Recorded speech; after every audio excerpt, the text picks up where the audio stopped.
ঠাকুর বলেছেন, জপের কোনো কালাকাল নেই।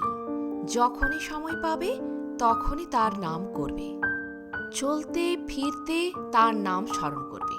তবে তখন জপ বা মালা জপ সম্ভব নয়, কারণ তাহলে লোকে দেখতে পাবে। ভগবানের নাম খুব গোপনে করতে হয়, যেন লোকে টের না পায়। তার স্মরণ মনন করবে সর্বক্ষণ।